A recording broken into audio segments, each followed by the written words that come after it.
episode 8 of the Ed, and Eddy vlogs. This episode is Fool on the Ed and his Ed. And if you hear chirping in the background, that's my bird, as I say all the time. So let's just kind of jump into it. So Fool on the Ed.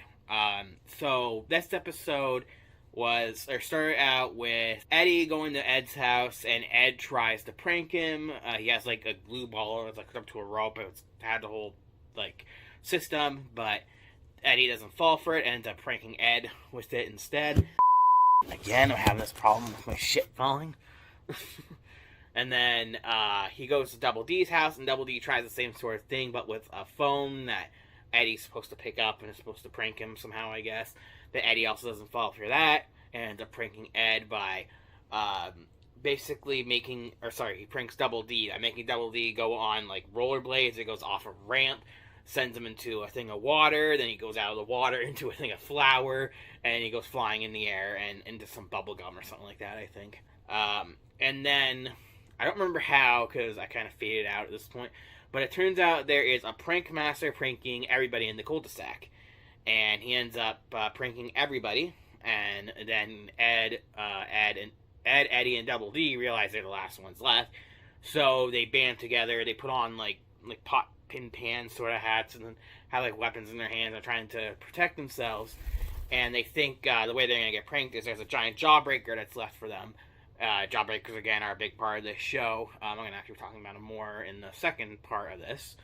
But they see a jawbreaker, and they don't fall for it right away. Ed almost does, but they try to take Ed away from it.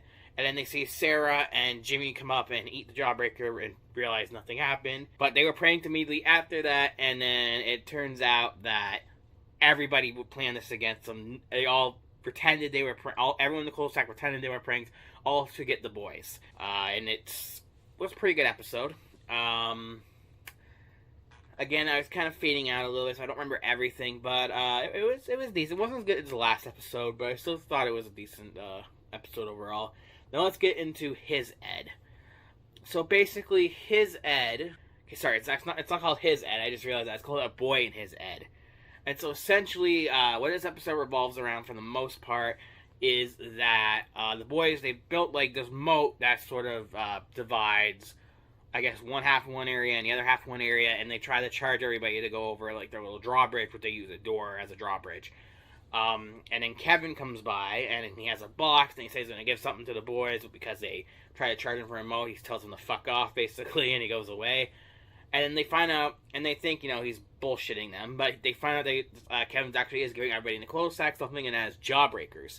It turns out that Kevin's dad got a job at the Jawbreaker factory, apparently, because of course, and the whole garage is filled with boxes and boxes and boxes and boxes and boxes and boxes of jawbreakers. So, the boys go after Kevin to try and get the jawbreakers, but Kevin gives out all the jawbreakers in the box, and again, tells the boys to fuck off. So the boys decide, we're gonna kiss Kevin's fucking ass and try to get some jawbreakers. They end up dressing as the guy, and trying to do a bunch of things for the guy, until they decide to clean this chimney for him, because they go and see Kevin's cleaning the chimney. And so instead of using the thing that Kevin was using to clean the chimney, I just realized this motion looks so fucking wrong. They decide to use Ed. They put him on like a plank of wood, and then they put like one of those clown wigs on his head, and they use them to like clean the fucking. And this also looks really wrong. They use. I am so immature. I am sorry. And they use him to clean the fucking chimney. And he sneezes twice, and somehow that not only breaks the chimney, but the entire back half of Kevin's house. Because cartoon logic. And so Kevin not only tells him to fuck off a third time, but he chases them down the road all angrily and shit. So the boys decide to say, you know what, fuck it, we're gonna take the matters into our own hands, let's try and get the jawbreakers ourselves. How did they do it? They decided to dig a tunnel under Kevin's house to try and go into the garage. But where do they end up going? Kevin's bathroom. And not just Kevin's bathroom, but his bathtub. And not just his bathtub, but his bathtub while Kevin is taking a fucking bath. Because cartoon logic, and why the fuck not? And so Kevin pulls the plug, the boys go down the drain, and that's where the episode ends. That was episode 8. And pretty good. A Boy in His Ed is definitely better than Fool in Ed, but they're both still decent episodes nonetheless. I am liking the show a lot, actually. It's a lot of good comedic humor. a lot of slapstick, a lot of stuff like that, and I have been finding myself laughing from time to time. So, I am enjoying myself here. It's quite good. So I'm gonna watch at least one more episode, maybe two. We're gonna see how I feel by that point, and yeah, we'll see you next time. Take it easy, guys.